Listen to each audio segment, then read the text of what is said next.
반지하 소녀 은경이의 성공 이야기. 은경이의 하루는 항상 지하철 소음으로 시작되었다. 새벽 5시 30분 첫 차가 지나가는 진동이 반지하 방 전체를 흔들면서 잠에서 깨어나곤 했다. 창문 밖으로는 사람들의 발목만 보였고 비가 오면 빗물이 창틀로 스며들어와 바닥에 양동이를 놓아두어야 했다. 은경아, 일어나야지. 엄마의 목소리가 좁은 방 안에 울려 퍼졌다. 엄마는 벌써 새벽 4시부터 일어나 아빠의 아침밥을 준비하고 도시락을 싸고 자신도 식당으로 출근할 준비를 하고 있었다. 엄마의 손은 항상 거칠었다. 매일 차가운 설거지물에 담가져 있어서 겨울이면 트고 갈라져서 반창고를 붙이고 다니셨다. 엄마, 오늘도 일찍 나가세요? 응, 오늘은 단체 손님이 온다고 해서 더 일찍 가야 해. 너는 학교 다녀와서 혼자 밥 먹을 수 있지? 은경이는 고개를 끄덕였다. 이미 익숙한 일이었다. 냉장고에 있는 계란으로 계란밥을 해먹거나 라면을 끓여 먹는 것쯤은 초등학교 4학년 때부터 혼자 할 수 있었다. 아빠는 더 일찍 나가셨다. 역 앞 좋은 자리를 차지하려면 새벽 4시에는 나가야 했다. 철제 리어카에 사과, 배, 귤 박스를 가득 싣고 하루 종일 서서 장사를 하셨다. 비가 와도 눈이 와도 더워도 추워도 그 자리를 지키셨다. 초등학교 6학년 가을 단풍잎이 떨어지던 어느 날 오후였다. 은경이는 평소처럼 친구 선영이와 함께 놀다가 집으로 돌아가는 길이었다. 선영이는 은경이의 단짝 친구였다. 성향도 비슷하고 생일도 이틀 차이였고 좋아하는 가수도 같았다. 다만 한 가지 달랐던 것은 선영이는 30평대 아파트에 살았고 은경이는 10평 남짓한 반지하 빌라에 살았다는 것이었다. 은경아, 내일 우리 집에 놀러 올래? 엄마가 케이크도 사주신다고 했어. 정말? 좋아. 그런데 우리 엄마가 가도 된다고 하실지 모르겠다. 둘은 그렇게 헤어졌다. 은경이는 기분이 좋아서 콧노래를 흥얼거리며 집으로 향했다. 그런데 길모퉁이를 돌던 순간 익숙한 목소리가 들려왔다. 선영아, 엄마가 한 번 더 말하는데 앞으로 은경이랑은 놀지 않았으면 좋겠어. 은경이의 발걸음이 멈췄다. 선영이 엄마의 목소리였다. 왜요, 엄마? 은경이 나쁜 애 아닌데요. 나쁜 애라는 게 아니야. 걔네 집은 집안 형편이 어렵잖아. 반지하에 살고, 교육에 관심도 없고, 부모님 직업도 그렇고, 너는 앞으로 좋은 친구들과 어울려야 해. 같은 아파트 단지에 사는 애들 있잖아. 그래도 은경이는 제일 친한 친구인데. 선영아, 엄마 말 좀 들어봐. 지금은 어려도 나중에 크면 알게 될 거야. 친구는 비슷한 환경에 있는 애들과 사귀는 게 좋아. 은경이랑 계속 친하게 지내면 나중에 너도 이상하게 보일 수 있어. 은경이는 그 자리에서 얼어붙었다. 가슴이 쿵쾅거리고 눈앞이 흐려졌다. 두 사람의 대화는 계속 이어졌지만 더 이상 듣고 싶지 않았다. 발을 돌려 다른 길로 집에 돌아왔다. 그날 밤 은경이는 잠을 이룰 수 없었다. 천장을 보며 눈물을 흘렸다. 반지하에 살아서 미안해, 가난해서 미안해, 부모님이 그런 일 하셔서 미안해. 마음속에서 계속 사과의 말이 맴돌았다. 다음 날 학교에서 선영이를 만났다. 선영이는 평소와 다름없이 밝게 웃으며 다가왔다. 은경아, 어제 우리 집에 놀러 오기로 했잖아. 언제 올래? 아, 선영아, 미안해. 나 오늘 못 갈 것 같아. 집에 일이 있어서. 그래? 그럼 다음에 와. 선영이는 별로 실망한 기색 없이 대답했다. 어쩌면 엄마 말을 듣고 마음이 바뀌었을지도 모른다고 은경이는 생각했다. 그때부터 은경이는 조금씩 선영이와 거리를 두기 시작했다. 함께 놀자는 말에도 핑계를 대고 점심시간에도 다른 친구들과 어울렸다.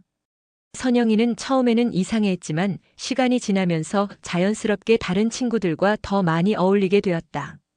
은경이는 혼자 있는 시간이 많아졌다. 그리고 그 시간 동안 많은 생각을 했다. 나는 왜 가난하게 태어났을까? 왜 우리 집은 반지하일까? 부모님은 왜 이런 일을 하실까? 하지만 원망보다는 다른 감정이 더 컸다. 바로 벗어나고 싶다는 간절함이었다. 나는 어른이 되면 절대 이렇게 살지 않을 거야. 부모님도 이런 고생 안 하시게 해드릴 거야. 그러려면 공부를 해야 해. 정말 열심히 할 거야. 은경이는 그날부터 공부에 매진하기 시작했다. 하지만 현실은 만만하지 않았다. 집은 너무 좁고 시끄러워서 집중할 수 없었다. 학원을 다닐 돈도 없었다. 참고서를 사달라고 하기에는 부모님이 너무 힘들어 보였다. 그럼에도 은경이는 포기하지 않았다. 도서관에서 빌린 문제집으로 혼자 공부하고 모르는 것은 학교 선생님께 물어보았다. 하지만 한계가 있었다. 특히 수학은 혼자 공부하기에는 너무 어려웠다. 그러던 어느 날 집 근처 작은 교회에서 피아노 소리가 들려왔다. 호기심에 교회 앞을 지나가던 은경이는 한 선생님이 아이들에게 공부를 가르치는 것을 보았다. 얘야, 안으로 들어와 보렴. 중년의 여자분이 은경이를 보고 손짓했다. 김미경 선생님이었다. 교회에서 자원봉사로 동네 아이들에게 공부를 가르치고 있었다. 혹시 공부할 곳을 찾고 있니? 네. 그런데 저는 돈이 없어서. 은경이는 힘없이 대답했다. 여기는 돈 받는 곳이 아니야. 그냥 공부하고 싶은 아이들이 와서 하는 곳이야. 어떤 과목이 어려워? 수학이요. 혼자 하기에는 너무 어려워서. 김 선생님은 따뜻하게 웃으며 은경이를 안으로 데리고 들어갔다. 그날부터 은경이는 공부방에서 공부를 하기 시작했다. 교회는 은경이에게 안식처가 되었다. 집에서는 할 수 없었던 집중이 교회에서는 가능했다. 김 선생님은 수학뿐만 아니라 영어, 과학까지 가르쳐 주셨다. 무엇보다 은경이를 차별하지 않으셨다. 은경아, 너는 정말 머리가 좋구나. 이해하는 속도가 빨라. 열심히 하면 좋은 대학 갈 수 있을 거야. 김 선생님의 격려는 은경이에게 큰 힘이 되었다. 집에서는 들을 수 없었던 말이었다. 부모님도 은경이를 사랑하셨지만 너무 바빠서 은경이의 공부를 챙겨주실 여유가 없으셨다. 중학교에 올라가면서 은경이의 공부량은 더욱 늘어났다. 교회에서 저녁까지 공부하며 시간을 보내고 집에 와서 저녁을 먹은 후에는 다시 교회로 가서 밤늦게까지 공부했다. 김 선생님도 은경이를 위해 늦은 시간까지 교회 문을 열어두셨다. 밤 12시까지 공부하는 것이 일상이 되었다. 다른 아이들이 TV를 보고 게임을 하고 친구들과 놀 때 은경이는 책상에 앉아 있었다. 때로는 너무 힘들어서 포기하고 싶었다.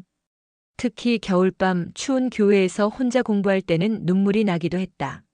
하지만 그럴 때마다 선영이 엄마의 말이 떠올랐다. 반지하 빌라에 살고 부모님 직업도. 그 말이 은경이를 다시 일으켜 세웠다. 중학교 2학년 겨울 아빠가 갑자기 쓰러지셨다. 추운 날씨에 길거리에서 장사를 하시다가 감기가 폐렴으로 번진 것이었다. 병원비가 걱정되어 늦게 병원에 간 것이 화근이었다. 아빠가 일을 못하시니까 집안 형편이 더욱 어려워졌다. 가끔 전기료를 못 내서 전기가 끊어지기도 했다. 그런 날이면 교회에서 더욱 늦게까지 공부했다. 집에 가봤자 할 수 있는 게 없었기 때문이었다. 김 선생님은 은경이의 사정을 알고 더욱 신경 써주셨다. 가끔 김밥이나 빵을 사다 주시기도 했다. 중학교 3학년이 되면서 은경이는 진로에 대해 고민하기 시작했다. 인문계 고등학교에 가고 싶었지만 집안 형편상 실업계 고등학교에 가서 일찍 취직을 해야 하나 고민도 되었다. 은경아, 너는 꼭 인문계 고등학교에 가야 해. 가서 열심히 하면 꼭 좋은 대학에 갈 수 있을 거야. 김 선생님의 말씀에 용기를 얻은 은경이는 지역에서 가장 좋은 인문계 고등학교에 지원했고 나쁘지 않은 성적으로 합격했다. 고등학교에 입학하면서 은경이는 더 큰 목표를 세웠다. 바로 서울대학교 경영학과였다. 선생님들도 처음에는 좀 더 현실적인 목표를 세워보는 게 어떨까? 라고 하셨지만 은경이의 의지는 확고했다. 저는 꼭 서울대에 갈 거예요. 그게 제 인생을 바꿀 수 있는 가장 확실한 방법이에요. 고등학교에서도 은경이의 하루는 바빴다. 수업이 끝나면 교회로 가서 공부하고 집에 와서 간단히 저녁을 먹은 후 다시 교회로 가서 새벽까지 공부했다. 주말에도 마찬가지였다. 친구들은 은경이를 공부벌레라고 놀리기도 했다. 하지만 은경이는 신경 쓰지 않았다. 자신만의 목표가 있었고 그것을 이루기 위해 필요한 과정이라고 생각했다. 고등학교 3학년이 되면서 은경이는 입시에 모든 것을 걸었다. 새벽 5시에 일어나서 공부를 시작하고 새벽 2시까지 공부하는 것이 일상이 되었다. 체력적으로 힘들었지만 포기할 수 없었다. 은경아, 너무 무리하지 마. 몸이 상하면 안 되잖아.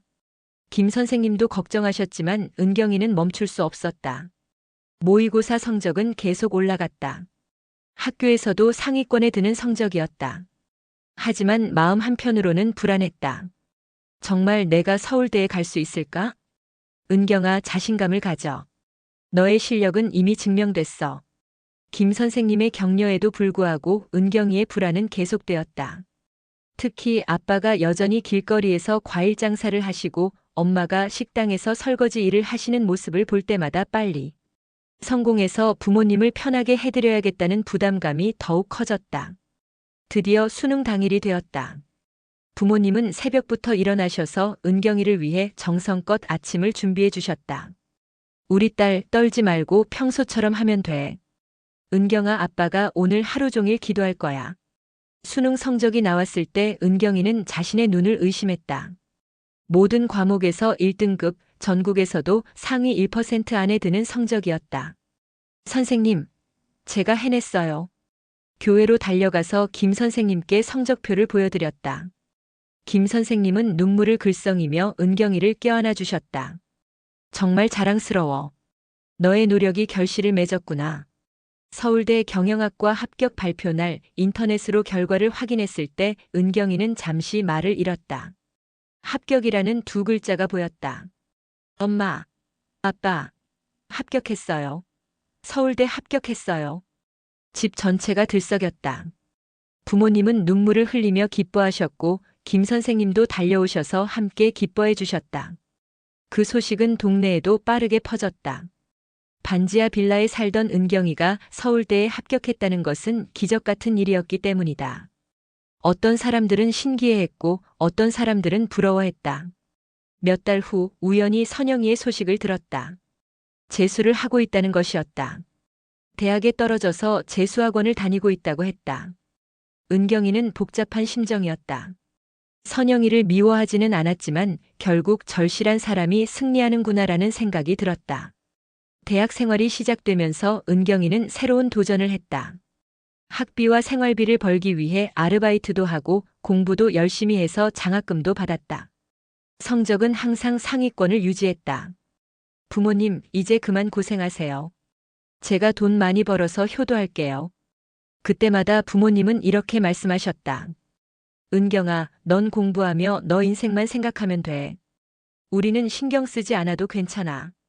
하지만 은경이는 부모님의 고생을 더 이상 보고 있을 수 없었다. 방학 때마다 아르바이트를 하고 과외도 했다. 그렇게 번 돈으로 부모님께 용돈도 드렸다. 그 무렵 집안 형편도 조금씩 나아졌다. 대학교 4학년이 되면서 은경이는 취업 준비를 시작했다. 대기업의 경영직을 목표로 했다. 하지만 스펙을 쌓는 과정에서 다른 학생들과의 차이를 느꼈다. 유학 경험도 없고 해외 연수나 어학원을 다닌 경험도 없었다. 괜찮아. 나는 어려운 환경에서도 잘해왔어. 은경이는 포기하지 않았다.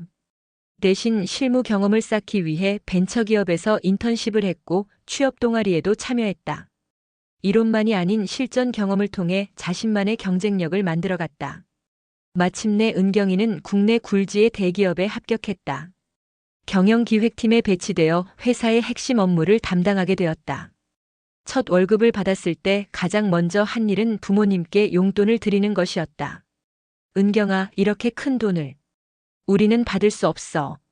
아빠, 그동안 저 때문에 얼마나 고생하셨는데요. 이건 제가 마땅히 해야 할 일이에요. 부모님은 눈물을 흘리며 딸의 성공을 자랑스러워하셨다. 회사에서 은경이는 빠르게 인정받았다. 어려운 환경에서 자란 경험이 오히려 강점이 되었다. 문제 해결 능력이 뛰어났고 어떤 어려움 앞에서도 포기하지 않는 정신력이 있었다. 김대리, 정말 대단해요. 이 프로젝트는 다른 사람들이 다 포기했던 건데 어떻게 해결하셨어요? 어려운 환경에 익숙해서 그런 것 같아요. 포기라는 건 제 사전에 없거든요. 은경이는 회사에서 빠르게 승진했다. 대리에서 과장, 과장에서 차장으로 올라가면서 더 큰 책임을 맡게 되었다. 은경이가 성공하면서 가장 달라진 것은 부모님의 삶이었다. 은경이는 부모님을 위해 깨끗하고 넓은 아파트를 마련해 드렸다. 반지하 빌라에서 30년을 사신 부모님이 처음으로 햇빛이 잘 드는 집에서 살게 되었다. 아빠, 이제 길에서 장사 그만하시고 쉬세요. 그동안 고생 많이 하셨잖아요. 제가 매달 생활비 드릴게요. 은경이의 간곡한 부탁에 아빠는 결국 장사를 그만두고 엄마도 식당 일을 그만두셨다. 대신 부모님은 취미 생활을 시작하셨다. 아빠는 서예를, 엄마는 꽃꽂이를 배우시며 여유로운 노후를 보내게 되었다. 우리 딸 덕분에 이런 날이 올 줄 누가 알았겠어. 부모님은 늘 고마워하셨지만 은경이는 오히려 부모님께 감사했다. 부모님의 고생을 보며 자란 덕분에 지금의 자신이 있다는 것을 알고 있었기 때문이다. 어느 날 회사에서 신입사원 채용 면접을 보는데 익숙한 이름이 눈에 띄었다. 이선영. 초등학교 때 단짝이었던 그 선영이었다. 면접장에서 만난 선영이는 많이 변해 있었다. 자신감 없는 모습으로 면접을 받고 결과는 불합격이었다. 면접이 끝난 후 은경이는 선영이에게 다가갔다. 선영아, 나야. 은경이. 은경이? 정말 은경이구나. 와, 너 여기서 일해? 응, 여기 다닌 지 10년 됐어. 선영이는 복잡한 표정을 지었다. 어린 시절 반지하에 살던 은경이가 서울대를 나오고 대기업의 차장이 되어 자신을 면접 보는 위치에 있다는 것이 믿어지지 않는 것 같았다. 은경아, 나 사실 대학도 지방대 졸업했고 그것도 간신히 졸업했어. 지금까지 제대로 된 직장도 없이 아르바이트만 하고 살았거든. 은경이는 선영이를 보며 복잡한 감정이 들었다. 분노보다는 안타까움이 더 컸다. 선영아, 과거는 과거야. 앞으로가 중요하지. 은경아, 정말 미안해. 어렸을 때 엄마가 너랑 놀지 말라고 한 얘기 다 들었었지. 내가 그 얘기 들은 거 알고 있었구나. 하지만 그 일이 있었기 때문에 내가 더 열심히 살 수 있었어. 어떻게 보면 고마워야 할 일이야. 은경이는 선영이에게 조언을 해주었다. 비록 이번 면접에서는 떨어졌지만 포기하지 말고 계속 도전하라고 격려했다.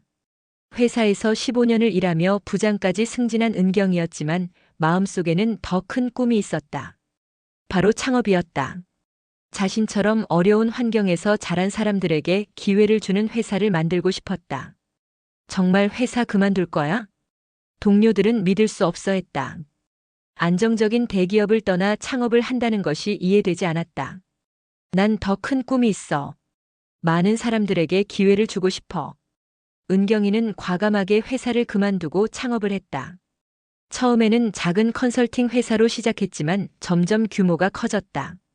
특히 은경이가 내세운 기회의 평등이라는 기업 철학이 많은 사람들의 공감을 얻었다. 채용할 때도 학벌이나 집안 배경보다는 실력과 열정을 중시했다. 가난한 집 아이들에게는 장학금을 지원하고 교육 기회를 제공했다. 대표님, 왜 이런 일을 하세요? 내가 어렸을 때 도움을 받았거든. 이제 내가 다른 사람들을 도울 차례야. 은경이는 오랜만에 어린 시절 다녔던 교회를 찾았다. 김 선생님은 여전히 그곳에서 아이들을 가르치고 계셨다. 선생님, 어머, 은경이구나. 정말 오랜만이다. 소식은 들었어. 회사 창업해서 성공했다고. 선생님 덕분이에요. 선생님이 없었다면 지금의 제가 있을 수 없었어요. 은경이는 김 선생님께 감사 인사를 드리며 교회에 큰 기부금을 전달했다. 그리고 앞으로도 계속 어려운 아이들을 위한 교육 사업을 후원하겠다고 약속했다. 은경아, 내가 이렇게 성공한 걸 보니까 내가 다 뿌듯하다. 은경이가 가장 자랑스러운 건 성공하고도 초심을 잃지 않고 다른 사람들을 돕는다는 거야. 선생님께서 다 가르쳐 주신 거예요. 받은 만큼 베풀어야 한다고. 10년 후 은경이의 회사는 업계에서 인정받는 중견기업으로 성장했다. 직원 수도 500명이 넘었고 매출도 수천억에 달했다. 하지만 은경이가 가장 자랑스러워하는 것은 숫자가 아니었다. 자신의 회사에서 일하며 성장한 직원들, 장학금을 받고 대학에 진학한 학생들, 교육 사업을 통해 꿈을 키운 아이들. 이들이 바로 은경이의 진짜 성과였다. 대표님, 저도 대표님처럼 되고 싶어요. 어느 날 신입사원이 은경이에게 말했다. 그 아이도 가난한 집에서 자라 장학금을 받고 대학을 졸업한 아이였다. 너도 충분히 할 수 있어. 포기하지만 않으면. 은경이는 그 아이에게 자신의 어린 시절 이야기를 들려주었다. 반지하 빌라에서 자란 이야기, 선영이 엄마의 말에 상처받았던 이야기, 교회에서 밤새 공부했던 이야기. 지금 은경이는 서울의 고급 주상복합 아파트에 살고 있다.